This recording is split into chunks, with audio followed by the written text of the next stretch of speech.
Yo, yo, yo. Hey guys, welcome back to another awesome edition of the Best Practices Show. You ever thought about accountability? It's pretty important to your dental practice. Sometimes people don't even know where to start. Well, today we're going to show you exactly where to start. I have an amazing coach. Her name is Ariel Juday, and she shares two key tools for accountability success. If you use these tools, you'll see the accountability will grow in your practice, and so will the trust. So please listen to this. I hope you guys enjoy it, and we'll see you soon.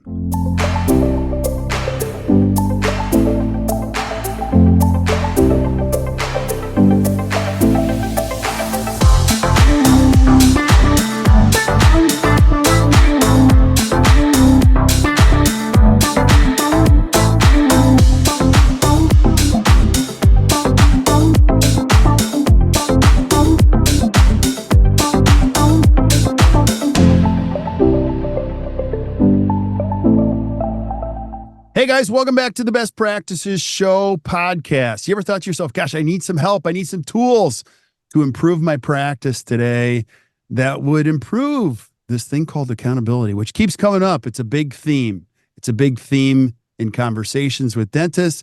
It's also a big theme in how our coaches coach dentists. And I don't know if you guys know this, but if you're listening to the podcast, you're wondering, what do you guys do?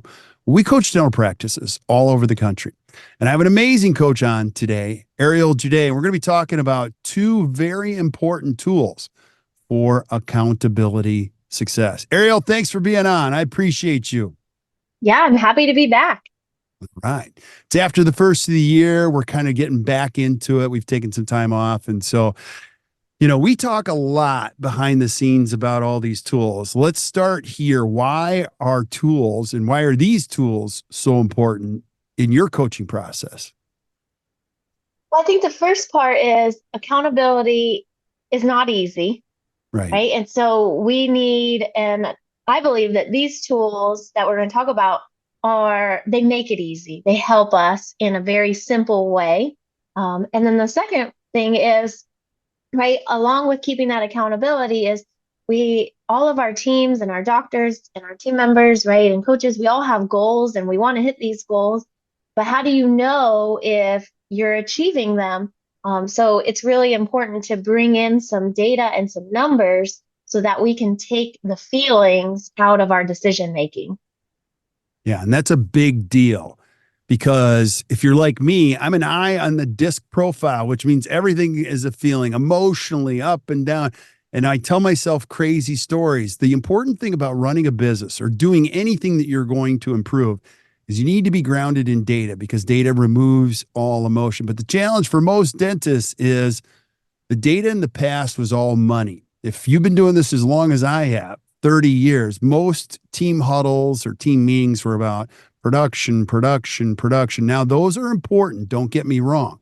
But what we want to do is change the conversation today and help you understand that data is a really important piece of accountability. Accountability is rooted in accounting. Can you talk about that?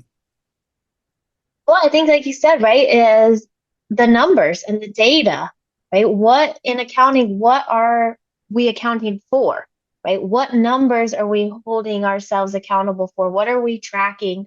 What numbers should our team members be aware of, Because our team members, they want to know, what are they responsible for? Especially our best team members, they want to know, what are my expectations? What can I do to help the business grow? Yeah, absolutely. And you're going to find as a dentist, we've said this so many times before, but accountable people want to have something to be accountable for. Your best team members will always love the accountability. They'll love to talk about numbers. They'll love to talk about expectations. Sometimes your least favorite people, and it's not their fault, they may just not have been exposed to this, don't want to talk about numbers. They just want to clock in and clock out. And so I'm going to encourage you as a leader, start moving into, let's talk about data. Let's talk about things that need to be accomplished. And let's take this subjective and turn it into objective. Ariel, what's the first tool that we're going to be talking about today? Well, if you want to track your numbers and your data, I would say the first tool is to have a practice scorecard. So have something that shows you where, at a glance, right? For our visual people, right? They need to be able to just look and see. And for our numbers, okay, what are these numbers and what are we tracking? So we at ACT have a really useful practice scorecard that is customizable based on what numbers your team wants to track. And I think the key to that is having it at a glance, right? So that you can quickly see, okay, are we on track? Are we off track? Where are we going? What are our goals? What's everyone working on? Who's accountable for what? And the scorecard really sums it up in a nice, easy tool. Yeah, absolutely. And the unfortunate thing is most businesses don't have a scorecard, but the ones that do, they know what to track. Now you don't have to track everything. The cool thing about a scorecard is you don't have to track everything under the sun. You'll still feel the need to, and you can still have your fancy spreadsheets. I have plenty of them, but you can determine as a team. Now, the cool part about this, if you want to do some further reading on it, you can read Gino Wickman's book, The Traction, which really does a great job of articulating how to do this on a quarterly basis. And we do this with dentists. So think about this. If you're a dentist listening, what you want to do is set up a yearly plan, what your targets, objectives, goals, and targets are going to be. And then you can break it down into a quarterly basis and create a simple little scorecard. Everybody, or scoreboard, whatever you want to call it. But you're going to pick 3 to 5 metrics, maybe a handful more, that are really going to determine if we hit these numbers and we improve them. It's not about making big money. You can, but if you improve them and be healthy, you're going to see they have a compounding impact on all the other numbers. And a great team, even 4th grade boys playing baseball, can look at a scoreboard and start to work together on a few numbers. Don't you think, Ariel? It makes it really easy to decide what activities we've got to embrace this week. 100%. And I like how you said, right, is the whole team can just see it and know, okay, where are we struggling? Where are we doing really well? What plan of action do we need to take? And I think that's why the teams need a scorecard, because a lot of us look at the lagging indicators, right? Oh, my accountant sends me a P&L and they send me an analysis of how I'm doing. And that's great. And that's definitely necessary. But in the moment, right, you want to know if you're winning or losing the game. How can I make an adjustment in the 3rd inning instead of waiting to the 9th and saying, oh, guys, we're a little behind. So that's where this scorecard helps bring it on a weekly basis. And it narrows it into, like you said, the key metrics that we're tracking this quarter that are going to help us achieve our bigger goals. Yeah. And there's so many that you could determine. That's why you get the help of a great coach. They can help you determine which might be the most important ones. You're going to put them on a scoreboard. Think about this. It's 90 days, 13 weeks. Create a scorecard and you just use 2 colors. You can use green and red. Green, notoriously or universally, stands for good. Red is bad. It's not hitting the target. Now, everybody can look at a red number and go, okay, we need to do something about that. Tell us about the green and red factor in discussing these numbers, Ariel. Well, this is where it adds a little bit of those feelings to that number, right? And like you said, is we know that if it's green, hey, we did a good job. If it's red, okay, we have an area of opportunity.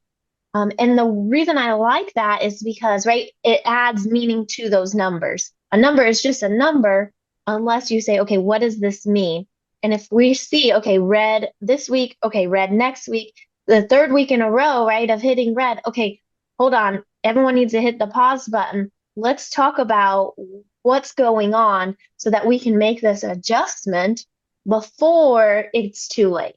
So that's why I like the green and red, and then the green also, because yes, it's great to make adjustments, but you also need to celebrate when your team is doing well and you are hitting those goals in different areas. So it adds a little bit, and I know we try to take the feelings out, right? But you have to have the emotion behind it of, are we doing well? Do we have an area of opportunity? So that way we can be motivated to take action and make change on a weekly basis instead of a monthly or quarterly. Yeah. There's so many benefits to just putting this up, whether it be in a break room or a private area for your team. Number one, it creates a level of transparency around what are we trying to do. A lot of dentists, and you know who you are if you're listening to this, You don't share anything with your team. All you do is talk about money and how we're doing, and we can see it on your face. The cool thing about this is we can put it up there, and you're going to find your favorite team members like to talk about it, like to point to it. It adds to this strategy element.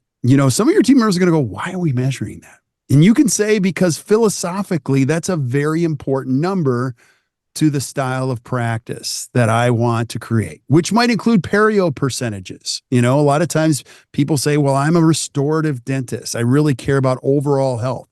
Well, you can look at the perio percentages and they're super low. My first question is like, do you guys not have any perio in here? They're like, no, we have perio everywhere. So it just brings to the surface things that you guys can talk about. And what you can also do when you have a red number, you create what's called a countermeasure. So it's okay if it's red, but it can't stay red for a long term. We can talk about what are we going to do this week that might change it to a green or start to trend it in that direction, right? Yeah, and I would say some of my teams, well, all of my teams, start to see this. Some of them take a little bit longer, just depending on, are they used to tracking numbers? Do they know what these mean? I would say in a lot of my teams, right, is the first quarter, it's just tracking. Are we on track? Are we off track? Red or green? And then all of a sudden, it's no doubt it's going to happen. Team members start asking questions. They start asking, why is this red? What does this number really mean? Okay, what's impacting this number? And that's when you see a shift in the whole entire team. And now it's not me as a doctor or me as an office manager and leader telling the team, hey, we need to do this better. They're coming to you saying, hey, I was looking at our perio number, and I think this may be why it's so low, right? I think this is something that we could do to improve this. And that's the fun part of coaching, is when you see your teams start coming to you and asking questions of, how can I improve this? All because they've been tracking this number for several weeks in a row, and now they want answers, right? And now they're open to it and they're accepting it. Whereas at the beginning, yes, we could tell them, hey, your perio percentage is a little low. This is the national average. This is what we see. And they're over here telling me, no, we're great. We have good perio percentage. We have healthy patients, right? So it's a self-diagnosis of areas of opportunity. And now you have buy-in. Now you have a team who wants to make improvements, all because they've been seeing the same number for weeks. Yeah, absolutely. There's so many added benefits because I love this conversation. Once you start with a scorecard, now you could start to run a great meeting. And a great meeting starts with maybe a celebration, get everybody like engaged, and then you want to go right into data. Well, the cool thing about this, now some of you might disagree with me, but you'll notice a great meeting does start with data because it limits our focus in trying to go all different directions on how we feel. If you've ever been in a bad meeting, it usually never started with data. It started with how I feel and somebody being angry or it's a problem. And you spend the whole time talking about the problem. The cool thing about having the scorecard is that everybody's been talking about these few data points. We can coalesce around what needs to be done, and it can simplify the conversation. I was thinking about my son. My son is type 1 diabetic. I've shared this many times. I have an appointment on Monday to see the doctor. It's the same thing every time. Now, it's a long appointment, but the first thing they do is they gather all the data, because everything we're going to talk about is related to the data points and the A1C and all that kind of stuff. And the same thing is true in your practices. When we're grounded in this, we can start to have really, really helpful conversations. So it's good stuff. Ariel, what's the second tool we're going to use in this process to improve accountability? Well, the second tool is going to determine, do you have the right team members in the right seat? So we call it the right people, right seat scorecard. And this is going to tell us, do we have team members that are supporting our vision, that support our core values, and are they in the right seat to help us achieve those goals that we're trying to from our scorecard? Yeah, this is probably one of the most important tools. Well, they're all important, but this one I would put on my top 5 list. If I was going to say you can only have 5, it would be the right person, right seat scorecard. Because here's why. When you get the right people in the right seats, Pete Dawson said it years ago, you can produce twice as much in half the time with a quarter the stress. You don't even know why things are happening. You also feel better. People are happier. Things just work better. Now, easier said than done. How do we do that? The second piece I would say, if you're listening to this, you only hire people for two reasons. Number one, they fit your core values. Number two, they get results. Not because they're nice people, not because they're your neighbor, not because you're related to them, not because they came with the practice. You have to have people on your team that fit your values, your core values, and they're stated, they're clearly stated, written, you have examples, and they get results. And when you check those two boxes and everybody knows why they're there, you can ultimately create something amazing. Now, what's really cool about the scorecard is it only has two components. Here's our core values. Here's your behaviors and how they match up to them. And here's what it means to get results in this department. How do you see this, Ariel? You see it differently, or how do you describe this to most of the clients you talk to every day? Well, we just talk about it as right back to taking the feelings out of it and adding the data component behind it. It gives you some sort of rubric, right? Of, okay, is this person doing a good job? Do they get it? Do they want it? Or do they fit my core values, right? It's very hard to say, oh yeah, I like that person. You may like them, right? But are they the right person for what you're needing? So, I just talked to a team earlier today and they were saying, oh, I like it because it gives me some more, it takes the kind of the gray out of it, right? And it gives me more of a black and white of, are they the right person? Are they doing a good job? And not, do I like you? Because when you have reviews, it can't be based off of, oh, I feel like you're doing a good job. I feel like you did this. I feel like you didn't do this, right? It has to have some kind of component where you can say, hey, yes, this is our core value. You hit this. This is where you have an area of opportunity. So it really, like I said, it takes the gray out, it takes the emotions out of it. And it's not a negative thing by any means. Your good team members, and most of you have really good team members, need to be celebrated. And this is a perfect way to celebrate it by showing them how well that they're doing. Yeah, you hit a nerve with me because, typically dentists do these growth conferences or reviews. So if you're a dentist, and I used to do this too, you stay up all night long and you write out an employee review or growth conference. And you write these 3 pages of all these great qualities and things I want you to work on and blah, blah, blah, blah, blah. And you set up this appointment and the team members waiting for the, what am I going to get extra per hour? So this is what they hear. Want, $1.50 more an hour. Now, that's not a very helpful conversation. And again, I'm having fun with you. I think one of the things you can do, and it works to both sides. So if you're a team member listening to this and you're a dentist listening, think about this. You want a clear line of sight and what it means to be successful in this role. You don't want subjective things. You don't want a team member or a leader like me who, oh, you're doing great. Well, that doesn't help me. Like, am I on track or am I off track? And if you give me a score on core values and I'm not hitting the mark, I'm thinking, I want to be here.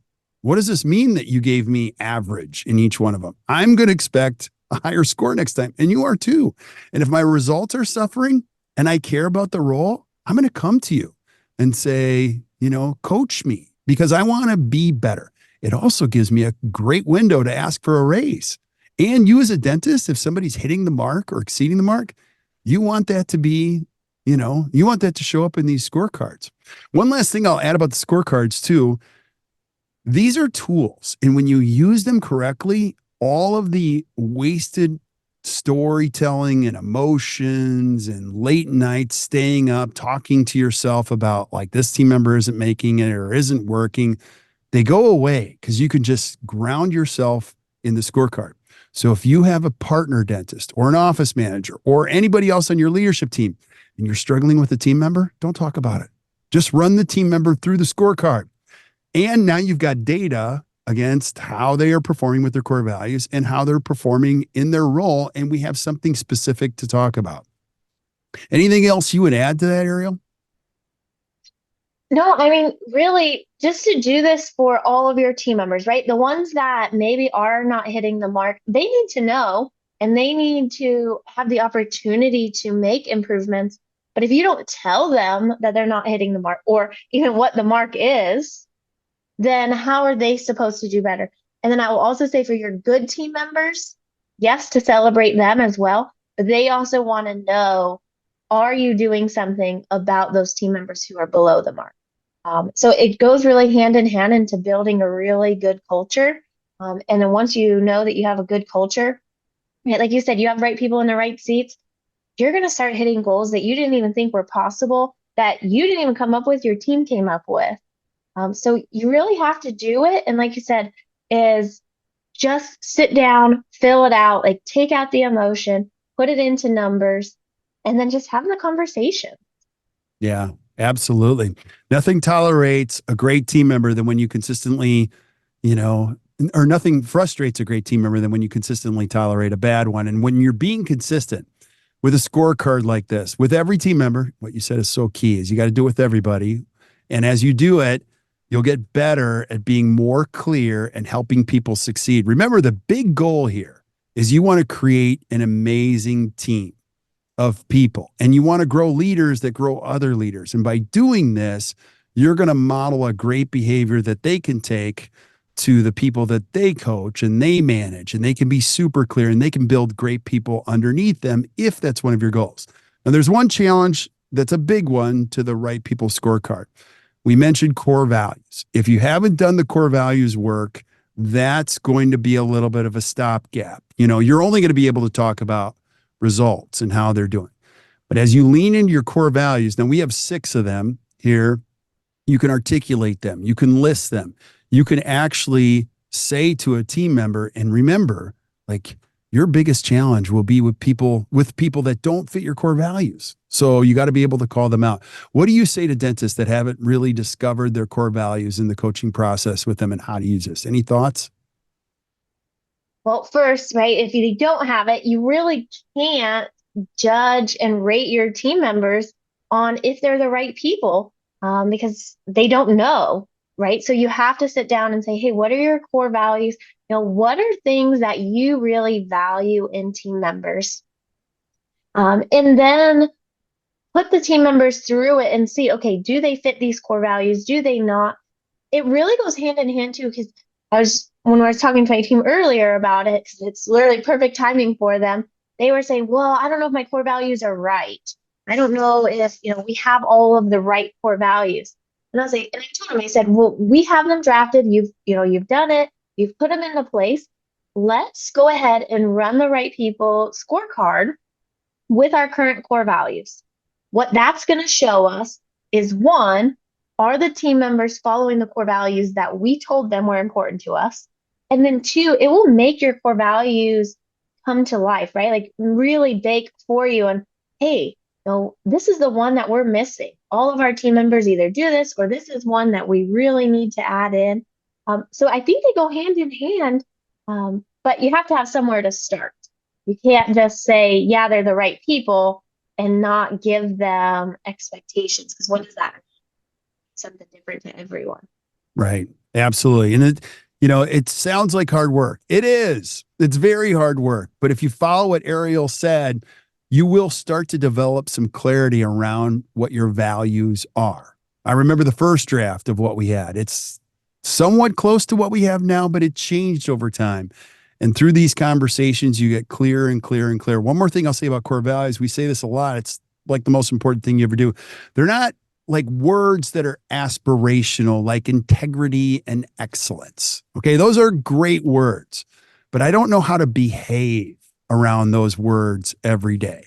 What they should be is they should be verbs. They should be verbs that you could easily describe, that are behaviors that you see on a daily basis that you could say, that's the kind of behavior that I like. My give greater than get is one of ours. All in attitude is actually my favorite here at Act Dental. It's just got to be all in. I'm not afraid to take out the trash. If somebody needs help, I'm going to do it. If the toilet paper needs to be changed, I'm in. I'll do it. You know what I mean? Like it's all in. One of my favorite people in the world, he works for a very big company here in Milwaukee, and one of their core values is grounded. And that's awesome. And what that means to them is when they bring in an executive, And sometimes they bring in big powered executives. If this executive doesn't want to work on the lines and down and make food for customers, then that's not our people. And so it speaks very clearly to the type of person we're trying to bring in. And so I actually really like that one a lot. Like that's a great core value. We need somebody who's grounded, who really wants to go and be with the people down there, serve customers, roll up their sleeves, and be involved. So as a dentist, you've got to ask yourself, what am I looking for? What am I looking for? And so how can I consistently reinforce that? And when you do that, you find other people that have the same core values. And they bring in other team members that are like, I think somebody'd be great here. And you look around and one day you're like, wow, I'm really enjoying going to work. So the other thing, oh gosh, I have so many thoughts on this, but I got to be quiet because you're the guest here, Ariel, and the expert. So tell us more about maybe some complexities or challenges or even celebrations that come out of using the right person, right seat scorecard. Well, I think the first challenge is just the mindset of, oh, I don't want to tell someone that they're doing, they're not hitting the mark or that they're doing a bad job. Um, and I say, shift that mindset, reframe it as you're not telling them they're doing a bad job, right? You're telling them if there's areas of opportunity. I also say as a leader, if you never have that conversation, they're never going to change. And the only person that's going to be upset, or not the only, right? It's your good team members and yourself. That person's not going to be upset if you never have the conversation with them. And it's not a negative to tell someone that they have an area of opportunity, Yeah. right? Like I said, okay, where can I do better? Where can I improve? Okay, you know what? Next time I am going to do better. That number is going to increase. And if it doesn't, that's okay, right? You have the conversation again and you set your expectations and say, hey, this is where we really need you to be in order to get where we're wanting to go as a team. And it lets that team member make the decision. So I'd Yeah. say that's the biggest challenge is thinking of it as a negative. It's really not. Think of it as you're gaining clarity, right? You're taking something that can be very emotional and put it to be very fact-based. This is what we're doing. These are our expectations. This is where we're going. I would say, and most of the time, it is a celebration because for you as a leader, right, it's very easy to think of the one team member that is driving you nuts, right? But what about the other team members that you have that are doing an amazing job? And for you to put it down on paper, it really helps that practice of gratitude. Like, Yeah. man, I have 10 team members that are doing a great job that really fit these core values. Well, I want to celebrate that. I want to let them know. I want to appreciate that because we've seen that teams that really embrace those core values start attracting patients that appreciate those core values. Some other celebrations that I've really seen come out of this is we have some amazing team members that are just in the wrong seat. Right. Right? They are great and they try really hard. But if you asked me to be a hygienist, I would be failing. Right. And so it's like, hey, what is your skill set? Can you do this? Do you want to do it? Right. And if the answer is yes and yes, well, then great. I should be hitting those goals. But if I'm not, right, okay, there's something going on. Either, I don't have the capacity because do I have too many things on my plate? Am I not in the right seat? Are you asking me to collect money and I don't like collecting money?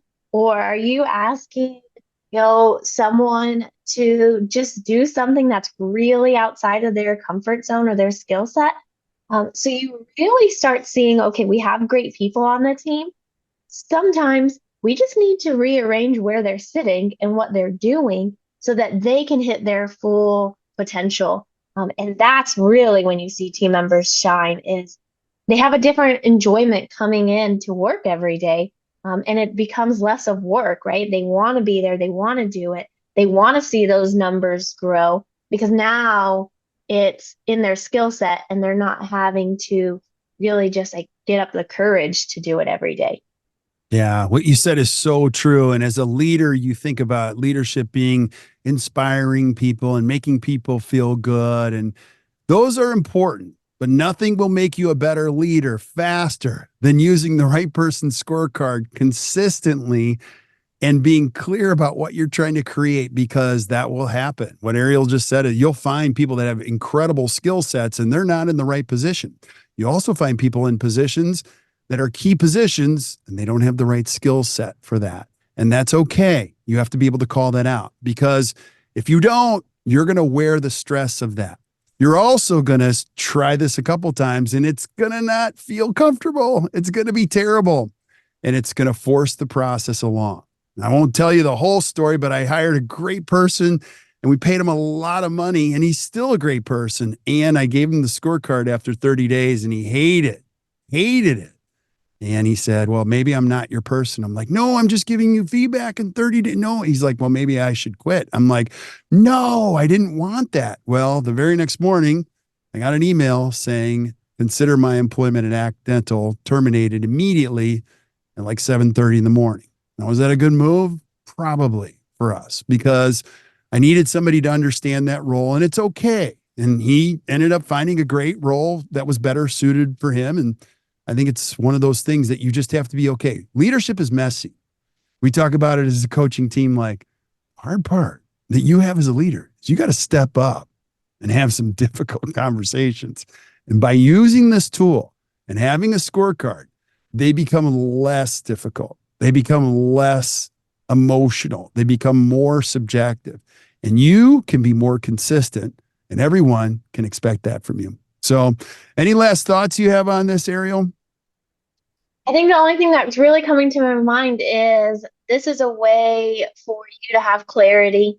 And we all say, clear is kind, right? And that's how you can be helpful and kind to your team members, is by setting a clear path and clear expectations. And by using these scorecards, it's going to show you where you're at. It puts it on paper. It's at a glance. You can see it right there. And it helps you make better decisions for your business, for your team, right? For yourself individually moving forward. It's basically a roadmap.